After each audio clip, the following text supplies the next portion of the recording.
No sé cuántos de ustedes han escuchado hablar de la rueda de la fortuna. Este es un concepto pagano, un concepto que proviene del mundo greco-romano, a través del cual se quiere señalar la naturaleza caprichosa del destino. Fortuna era la diosa romana de la suerte y era representada como una mujer con pies alados y con una rueda a sus pies. Algunos también la representaban sin cabello, porque las oportunidades son calvas. Ahora, el punto es que si te tocaba estar encima de la rueda, todo te iba bien. Pero si la diosa decidía darle vuelta y acabas debajo, ya sabes lo que te espera. Así que lo que determina tu posición en la vida, para bien o para mal, no tiene nada que ver con tu esfuerzo o con tu capacidad, tiene que ver con la suerte. Todo depende de los caprichos de la diosa Fortuna. Por supuesto, esta idea resultaba aterradora para los antiguos griegos y romanos, porque la diosa podía echar por tierra toda planificación y esfuerzo de un momento a otro. Ahora, yo estoy seguro que nadie aquí cree en la existencia de una diosa que decide la suerte de los hombres. Pero aún así, muchas personas viven como si estuvieran en las manos de un Dios ciego, de un destino, ciego y caprichoso, que un día nos trata bien y al otro día decide desgraciarnos la existencia. Es común escuchar que una persona ha tenido suerte en la vida. ¿Han oído eso? Oye, definitivamente fulano ha tenido suerte en la vida. O que alguien está teniendo mala suerte.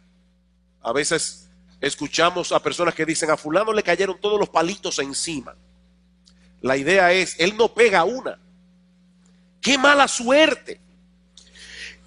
Eso era precisamente lo que pensaban los griegos y los romanos, solo que expresado en un lenguaje más moderno, de otro modo.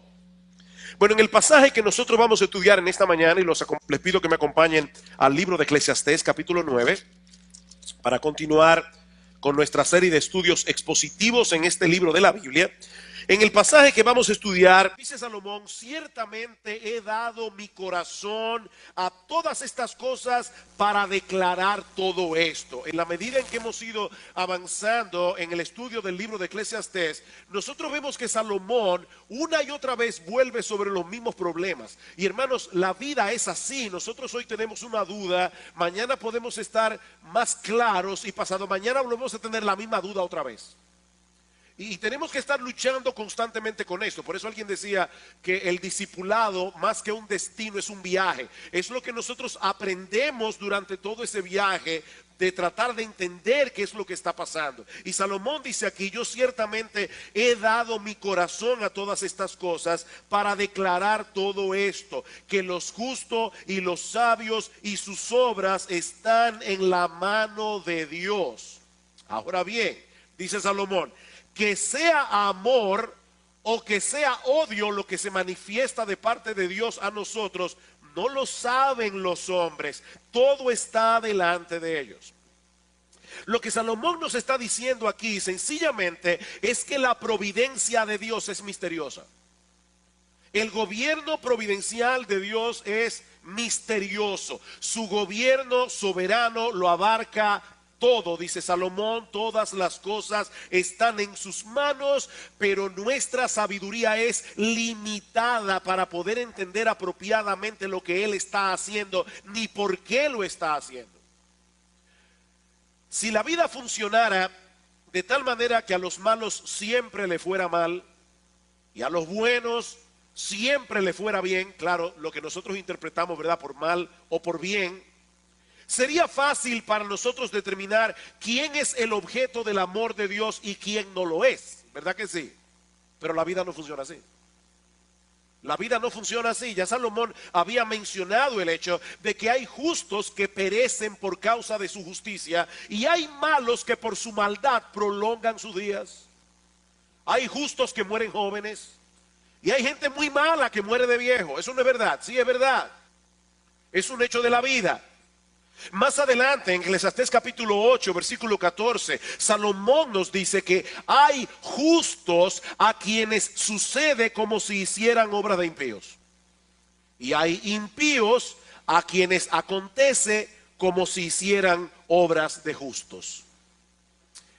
Este es un mundo muy paradójico. Es un mundo que desafía por completo nuestras expectativas. De manera que si nos basamos únicamente en las circunstancias externas de cada cual, nadie podría saber con certeza si las cosas que ocurren reflejan el amor de Dios o el odio de Dios. Eso es lo que Salomón está diciendo. Si nosotros nos quedamos solamente en las evidencias externas, nadie puede saber con toda certeza si es el amor de Dios o es el rechazo de Dios lo que nosotros estamos recibiendo. Versículo 2. Todo acontece de la misma manera a todos. Un mismo suceso ocurre al justo y al impío, al bueno, al limpio y al no limpio, al que sacrifica y al que no sacrifica, como al bueno hacia el que peca, al que jura como al que teme el juramento. He ahí, mis hermanos, un cuadro bastante realista de la vida en este mundo. La gente mala se enferma y los buenos también. A los mafiosos les da cáncer y a los pastores también. Eso es una realidad. Los creyentes disfrutan de muchas cosas que llenan de alegría su corazón. Pero lo mismo ocurre con muchas personas que viven de espaldas a Dios, a quienes no les importa el evangelio. Es por eso, mis hermanos, que nunca debemos interpretar el amor de Dios a la luz de las circunstancias. Nunca debemos interpretar el amor de Dios a la luz de las circunstancias, sino a través de la cruz del Calvario. Yo sé que Dios me ama, no porque todas las cosas me salen como yo quiero, porque lo cierto es que la mayoría de las veces las cosas no salen como yo quiero, sino porque Cristo tomó mi lugar en esa cruz para pagar mi deuda. Mis hermanos, las circunstancias varían, el amor de Dios no. Pensemos por un momento en la historia de José. Ahora todos nosotros sabemos que Dios estaba guiando todo lo que le ocurrió cuando sus hermanos lo vendieron para que él llegara a ser el segundo en Egipto. Pero en el transcurso de todos esos años en que José fue tratado como un esclavo, fue acusado falsamente por la esposa de Potifar, fue encarcelado injustamente por años, José no tenía la menor idea de lo que Dios estaba haciendo. Él no podía leer el libro del Génesis para ver en qué iba a terminar su historia. Ahora, imagínense, hermanos, a José tratando de interpretar si Dios estaba actuando a su favor o en contra suya, sobre la base de las circunstancias de su vida. Bueno, las evidencias eran abrumadoramente claras. Dios lo estaba tratando como un enemigo, no como un amigo. Y lo mismo podemos decir de la historia de Job. Cuando los amigos de Job trataron de entender el porqué de sus sufrimientos, la única explicación posible era que Job tenía que haber hecho algo muy malo. De lo contrario, él hubiera estado disfrutando de una vida próspera y feliz, lo mismo que predican en el día de hoy los llamados evangelistas de la prosperidad. Ven a Cristo y tú vas a ver cómo tú vas a tener una gran mansión, un mejor sueldo, mucha salud. Amigo que estás aquí en esta mañana, eso es una mentira del infierno, eso no es verdad. Los evangelistas de la prosperidad, todos son unos falsos profetas. Eso no es verdad, eso es una mentira. Muchas veces a los buenos le va mal. Y a los malos le va muy bien. Esa es la realidad de la vida de este lado del cielo. Y eso es precisamente lo que Salomón nos está diciendo aquí. La aprobación o la desaprobación de Dios no siempre pueden deducirse por las circunstancias externas, porque todo acontece de la misma manera a todos, dice Salomón.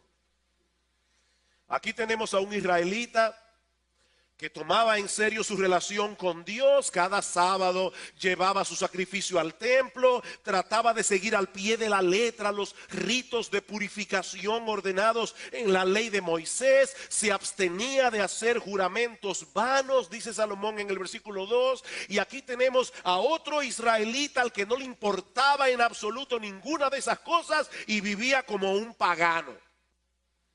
Y a los dos le podía pasar exactamente lo mismo.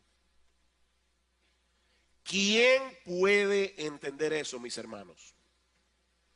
Los juicios de Dios son insondables, sus caminos son inescrutables, como dice Pablo en Romanos capítulo 11, versículo 33. Hay una frase famosa de Shakespeare, se cita mucho. Shakespeare decía que la historia de la humanidad no era más que un cuento contado por un idiota lleno de sonido y de furia y sin significado alguno. Y una persona hace una observación interesante sobre esa frase. Él dice, no, la historia no es un cuento contado por un idiota, es un cuento contado a un grupo de idiotas. Es diferente. Porque la historia sí tiene sentido, pero nuestra capacidad de entender todo lo que Dios está haciendo es muy limitada, sobre todo cuando tratamos de comprender el papel de Dios. ¿Qué papel juega Dios en todo esto que está pasando? Versículo 3, este mal hay entre todo lo que se hace debajo del sol, que un mismo suceso acontece a todos, y también que el corazón de los hijos de los hombres está lleno de mal y de insensatez en su corazón durante su vida, y después de esto se van a los muertos.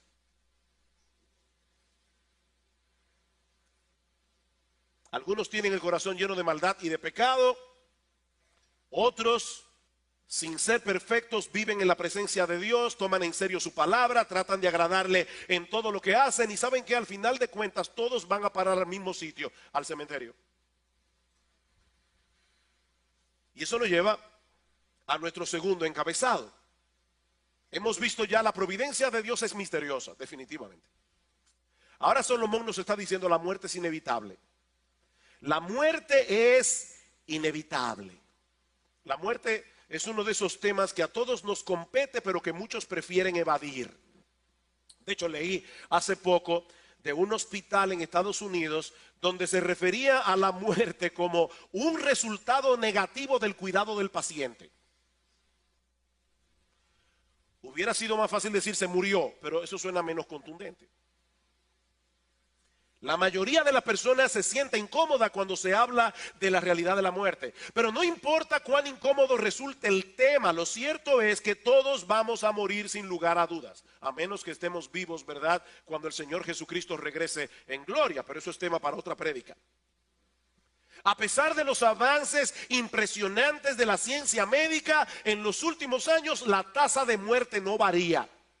Siempre es y será de un 100%. Cada niño que nace comienza una carrera que tarde o temprano termina en el cementerio. Ahora, lo interesante de este pasaje, mis amados hermanos, es que Salomón no está diciendo todo eso para amargarnos la vida. Cualquiera puede decir, oye, pero qué deprimente es este pasaje. No, todo lo contrario. Por eso yo he titulado mi sermón de hoy, Vive realmente antes de morir. Porque eso es lo que Salomón quiere poner en nuestro corazón.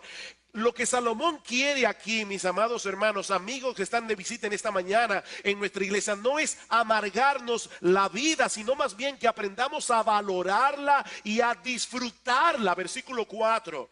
Aún hay esperanza para todo aquel que está entre los vivos, porque mejor es perro vivo que león muerto.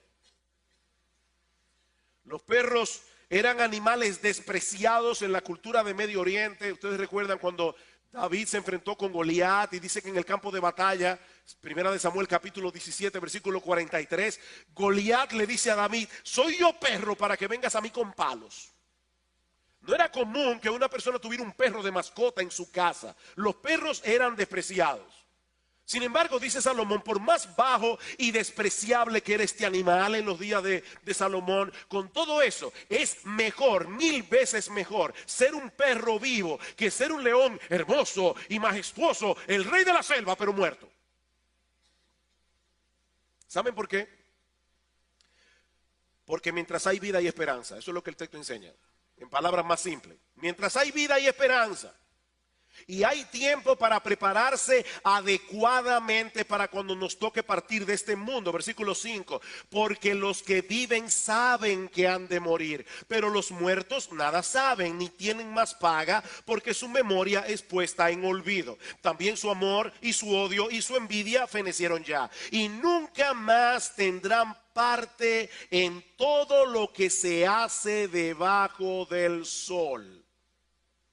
Mis hermanos, esta frase es la clave para entender estos versículos, debajo del sol. Salomón no está negando aquí el hecho de que haya vida después de esta vida, porque de haber sido así, no tendría sentido lo que él mismo dice más adelante, Eclesiastés capítulo 11, versículo 9, alégrate joven en tu juventud y tome placer tu corazón en los días de tu adolescencia y anda en los caminos de tu corazón y en la vista de tus ojos, pero sabe que sobre todas estas cosas te juzgará Dios.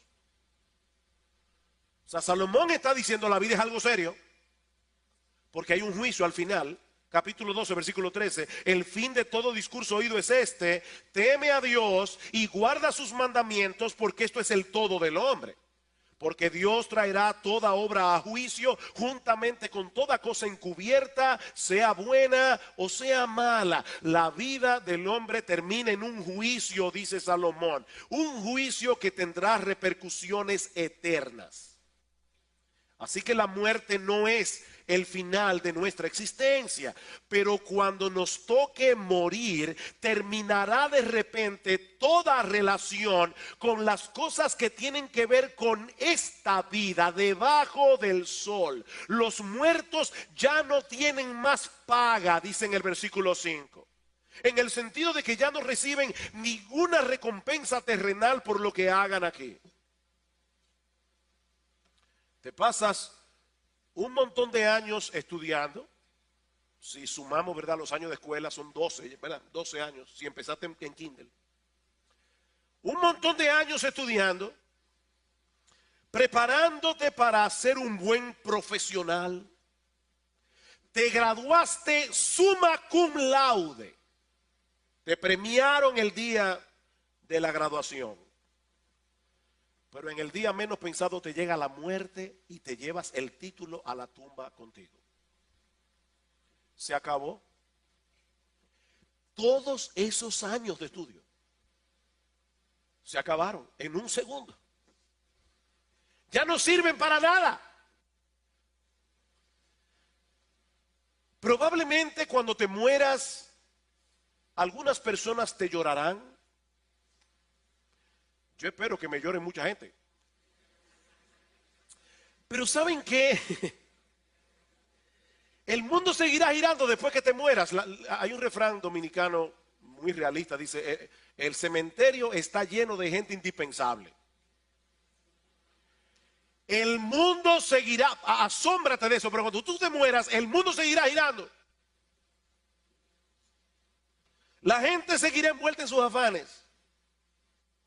Y poco a poco nuestra memoria se irá desvaneciendo hasta que seremos completamente olvidados.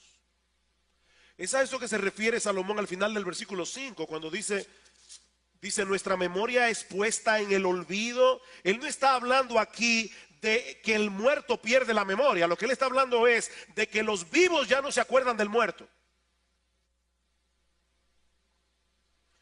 Y lo mismo va a suceder con todas nuestras relaciones humanas. Versículo 6, también su amor y su odio y su envidia fenecieron ya.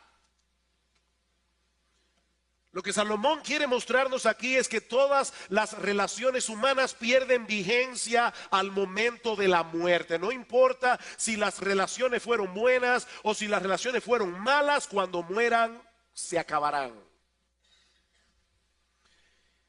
Y si este panorama por sí solo ya es bastante sombrío, Salomón añade ahora un elemento más en los versículos 11 y 12 de este mismo capítulo que puede resultar muy inquietante para muchos, y es que la vida es impredecible.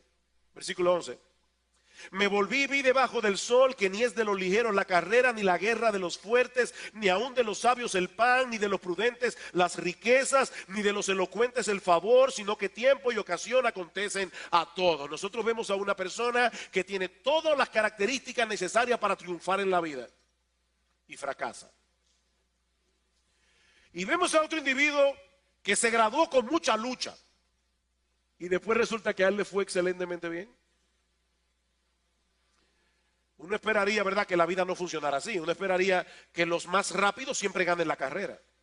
Estaba leyendo que en los Juegos Olímpicos de Pekín, en el año 2008, la favorita era Lori Jones, la favorita en la carrera de los 100 metros en valla.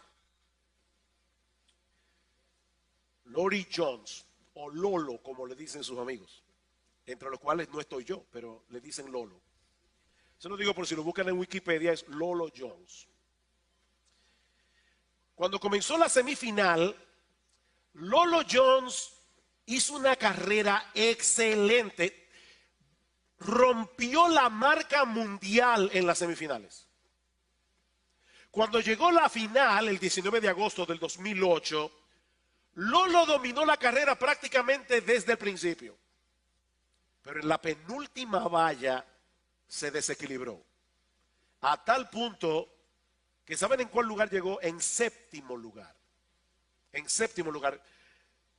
Fue una de las decepciones del atletismo más grande de esos Juegos de Pekín. No es de los ligeros la carrera. Ni de la guerra, la carrera, ni la guerra es de los fuertes. ¿Saben por qué? Porque hay factores que escapan a nuestro control. Entre David y Goliat, ¿de qué lado estaba la fuerza humanamente hablando? Más aún, ¿quién estaba mejor equipado para esa pelea? Obviamente Goliat. Pero todos sabemos cómo termina la historia. David salió vencedor y Goliat terminó decapitado.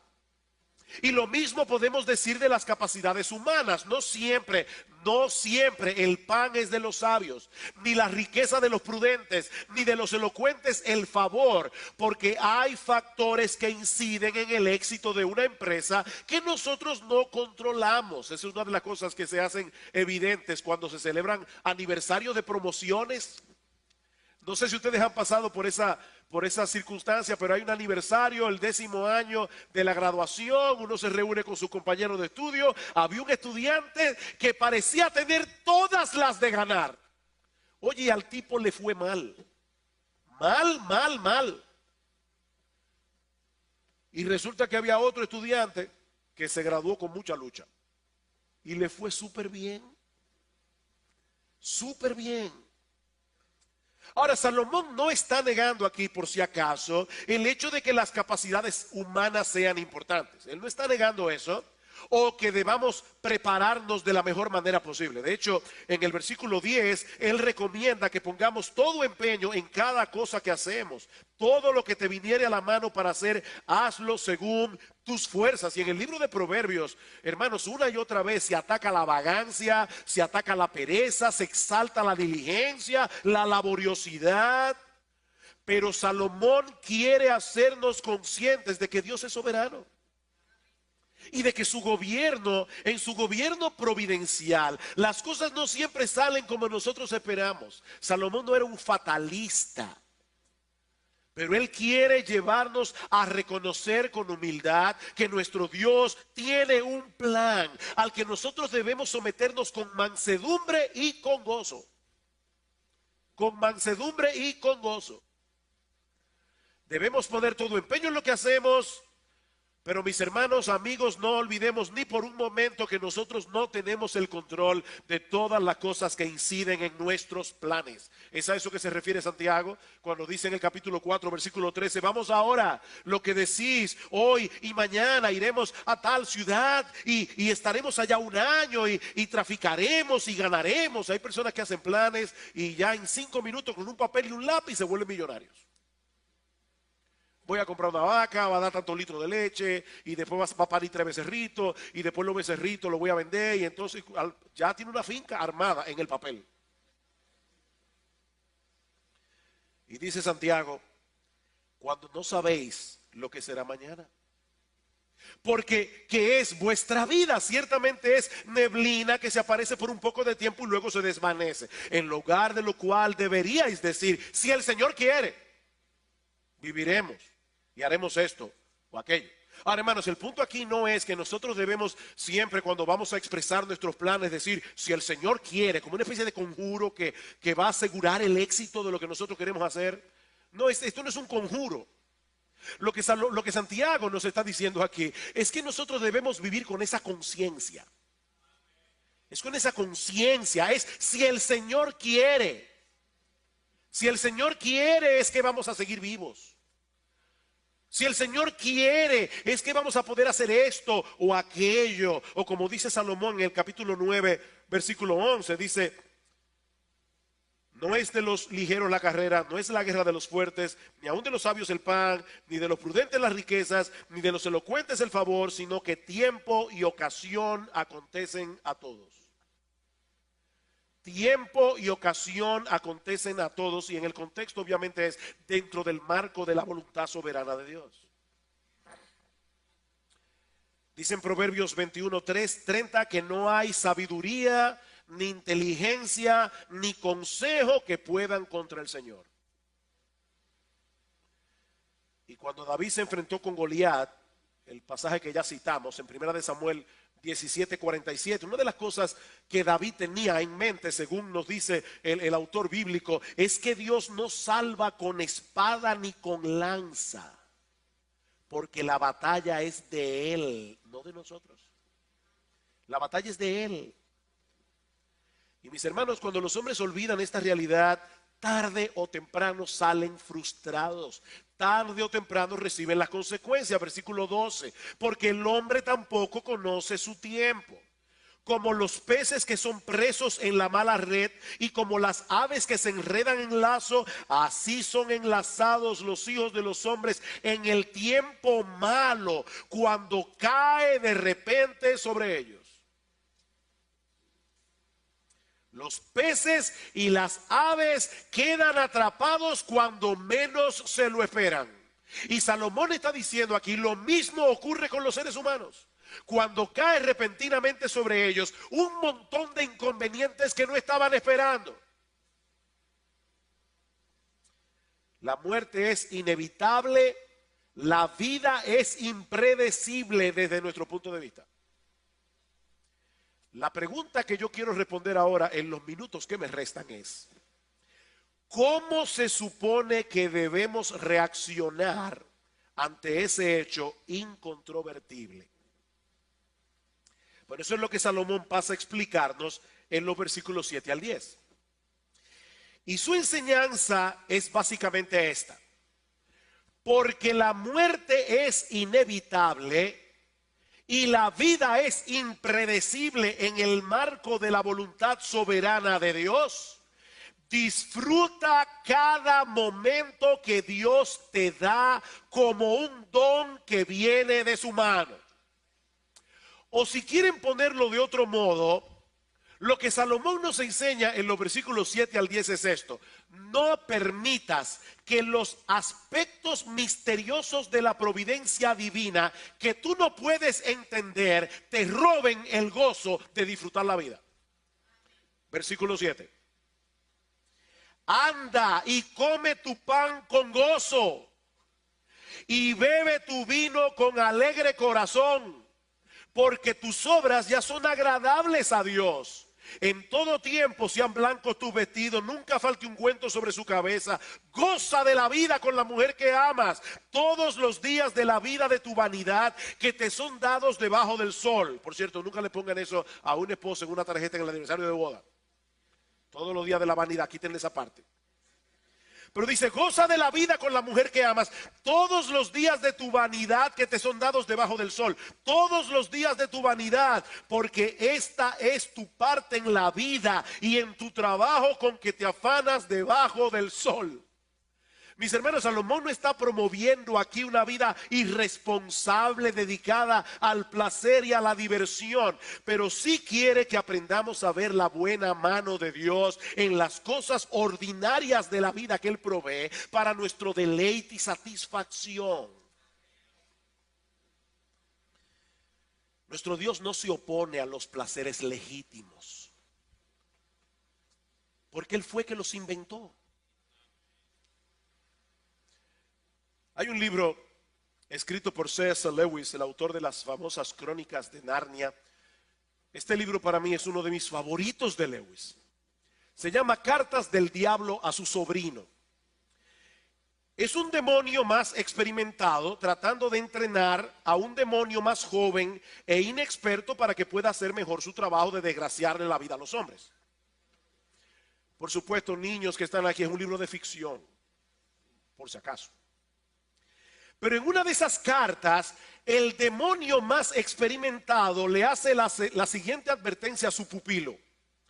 Nunca olvides que cuando estamos tratando cualquier placer en su forma sana, normal y satisfactoria, estamos en cierto sentido en el terreno del enemigo, o sea, de Dios. Ya sé que hemos conquistado muchas almas por medio del placer. Pero de todas maneras el placer es un invento suyo, no nuestro, dice el diablo. Él creó los placeres. Todas nuestras investigaciones hasta ahora no nos han permitido producir ni uno. O sea, el diablo dice, nosotros nos hemos esforzado todo lo que hemos podido. Oye, no hemos podido inventar ni un solo placer de verdad. Todo lo que podemos hacer es incitar a los humanos a gozar los placeres que nuestro enemigo ha inventado en momentos, formas o grados que él ha prohibido. ¿Qué le parece? Hermanos, el placer se lo inventó Dios. Él tiene la patente. ¿Y saben para qué inventó Dios el placer? Para que lo disfrutáramos. Pablo dice en 1 Timoteo capítulo 6, versículo 17, Timoteo, a los ricos de este siglo mándales que no sean altivos, que no pongan su esperanza en las riquezas, las cuales son inciertas, sino en el Dios vivo que nos da todas las cosas en abundancia para que las disfrutemos. Para que las disfrutemos. ¿Sabes una cosa, mi amado hermano? Dios se goza con nuestro gozo. Cuando nosotros hacemos un buen uso de las cosas que Él nos da, siempre y cuando no lo sustituyamos a Él por esas cosas. Ahí está el problema. Así que contrario a lo que mucha gente piensa, porque hay personas, y yo le he dicho muchas veces desde este púlpito, hay personas que piensan en Dios como una especie de matagozo cósmico. O sea, Dios está en los cielos tratando de ver cómo Él puede desgraciarle la vida a los seres humanos que Él creó, que todos compartan su aburrimiento. Pero ¿saben una cosa? Dios es un ser feliz. Él es el ser más feliz que existe. Él es Dios.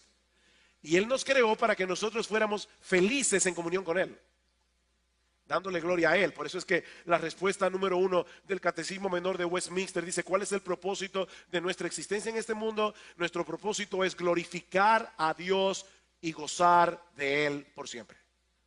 Glorificar a Dios y gozar de Él por siempre. Así que nuestro Dios no se opone al placer, sino a la idolatría.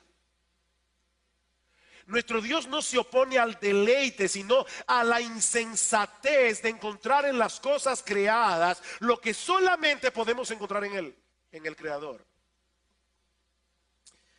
Versículo 7 otra vez. Anda y come tu pan con gozo. Anda y come tu pan con gozo. Eso no es un consejo, hermanos. Es una orden. Y la orden no es: ve y aliméntate bien. Eso no es lo que el texto dice. Ahí dice: ve y come tu pan con gozo. Lo que Salomón quiere que nosotros hagamos es que disfrutemos comiendo. Que nos gocemos en el hecho de que Dios haya diseñado nuestra lengua con papilas gustativas que nos permitan apreciar agradablemente el sabor de los alimentos. Estaba leyendo en el día de ayer que una persona promedio tiene en la lengua entre 2,000 y 8,000 papilas gustativas. Sin contar con el hecho de que los receptores olfativos también contienen células que complementan el trabajo de las papilas gustativas para ayudarnos a percibir mejor el sabor de los alimentos. Por eso es que cuando una persona está tupida, y yo sé de eso muy bien, no percibe bien el sabor de los alimentos, porque la nariz, el olfato tiene que ver con eso. Ahora, ¿sabes qué significa eso, mi amado hermano? Que Dios se tomó la molestia de diseñar un mecanismo sumamente complejo para que los seres humanos disfruten comiendo. De hecho, nosotros sabemos que hay personas que idolatran la comida. Hay personas que viven para comer. Hay personas que caen en el pecado de la glotonería. La glotonería es un pecado. Pero el hecho de que haya personas que idolatren la comida, el hecho de que haya personas que sean glotonas, no elimina la realidad de que Dios creó la comida para que nosotros las disfrutemos comiendo. Y lo mismo podemos decir del vino. Dice en Salmo 104:15 que Dios creó el vino para alegrar el corazón del hombre. Así que Dios no prohíbe el uso del vino en su palabra, Dios prohíbe la embriaguez. Por supuesto, puede ser que una persona deba abstenerse de beber vino, así como de otras cosas legítimas, porque en su caso particular, tal vez porque fue un abusador de esa sustancia en el pasado, eso puede ser un problema para él. Y un cristiano puede decir, yo no puedo darme el lujo de poner delante de mí ni una copa de vino. Y lo que debes hacer, mi amado hermano, es no tocar el vino, porque para ti es un problema, pero sigue siendo una realidad que Dios creó el vino para nuestro deleite, aunque muchos abusen de las bebidas alcohólicas. Escuchen lo que dice Pablo en 1 Timoteo 4, y este es un pasaje sumamente importante en estos días que estamos en Cuaresma. Pablo dice en 1 Timoteo capítulo 4, el Espíritu dice claramente que en los postreros tiempos algunos apostatarán de la fe, escuchando a espíritus engañadores y a doctrinas de demonios, por la hipocresía de mentirosos, que teniendo cauterizada la conciencia, prohibirán casarse y mandarán abstenerse de alimentos que Dios creó para que con acción de gracias participasen de ellos los creyentes y los que han conocido la verdad, porque todo lo que Dios creó es bueno y nada es de desecharse si se toma con acción de gracias, porque por la palabra de Dios y por la oración es santificado. Así que, mi hermano, no importa que sea miércoles de ceniza, cómete tu carne si la tienes a la mano, porque eso es doctrina de demonios, dice Pablo.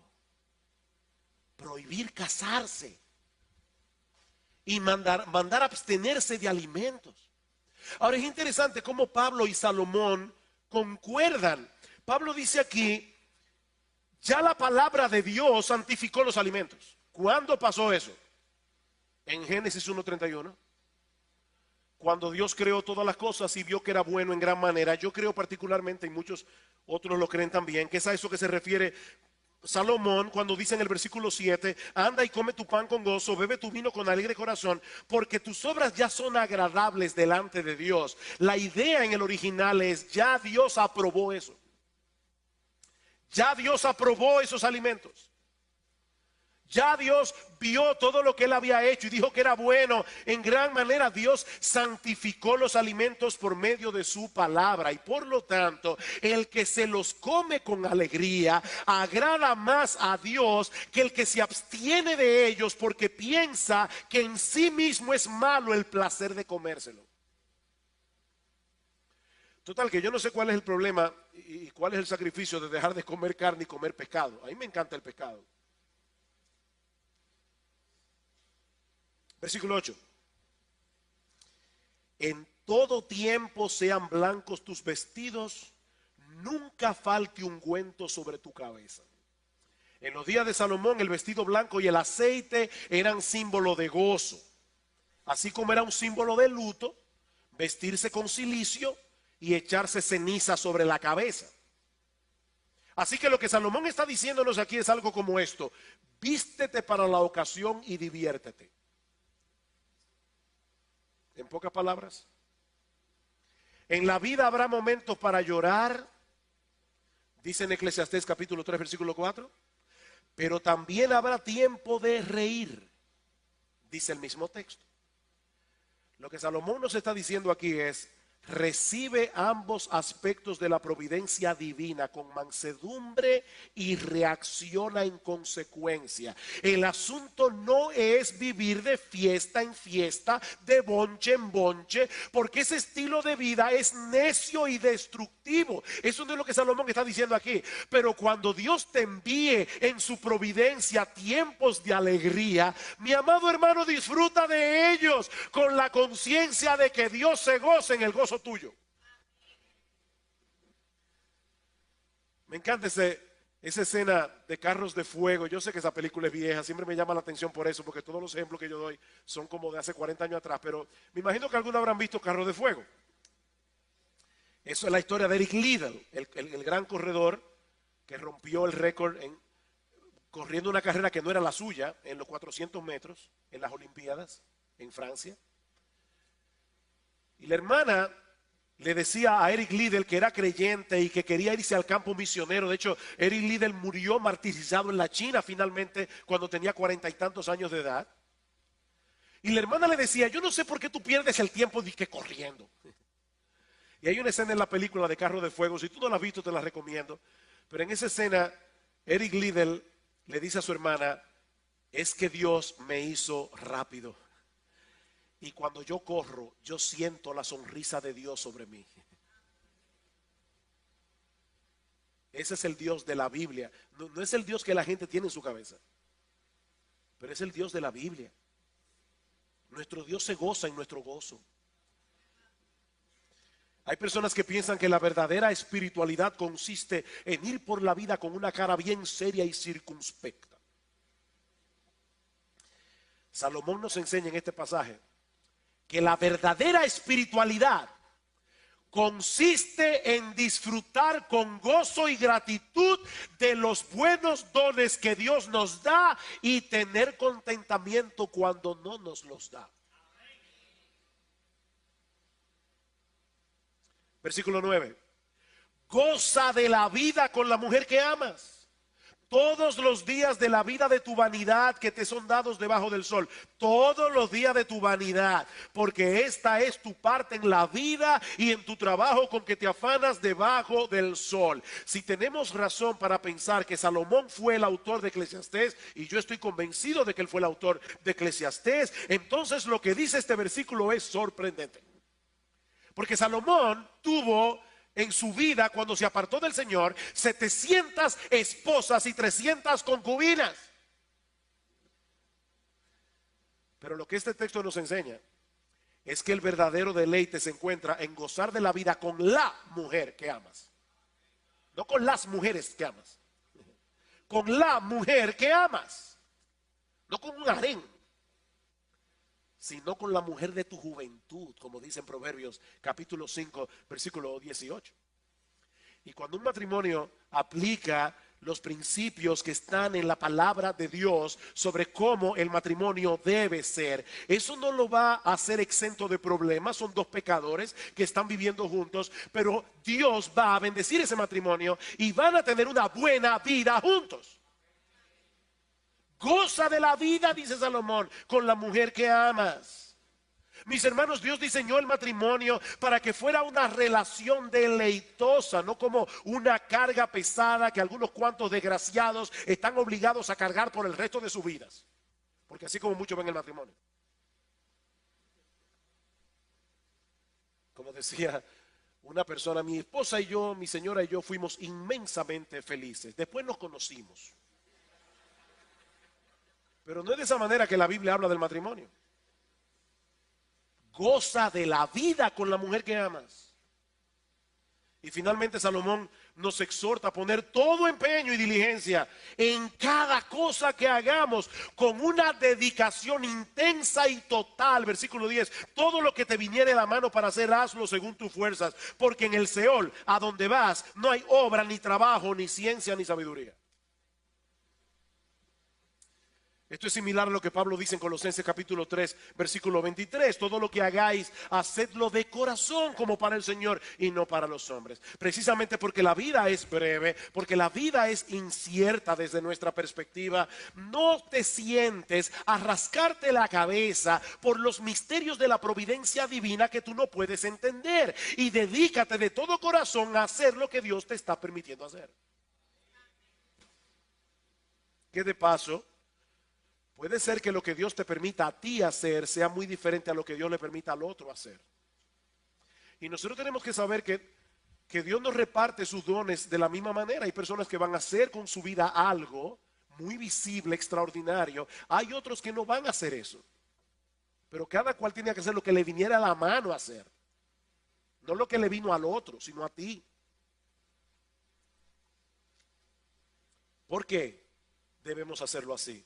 Dice Salomón, porque en el Seol, a donde vas, no hay obra, ni trabajo, ni ciencia, ni sabiduría. En otras palabras, cuando estés en la tumba, que yo creo que es la traducción correcta aquí de la palabra Seol, ya no tendrás más oportunidades para hacer lo que estaba supuesto a hacer en esta vida.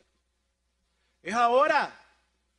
Estas palabras son muy similares a las del Señor Jesucristo. En Juan 9:4 dice, me es necesario hacer las obras del que me envió, entre tanto que el día dura, la noche viene cuando nadie puede trabajar. Mi hermano, lo que vayas a hacer, hazlo ahora. Y debes hacerlo con todo tu corazón, porque tú no tienes la menor idea de si vas a tener la oportunidad de hacerlo mañana. El tiempo es ahora.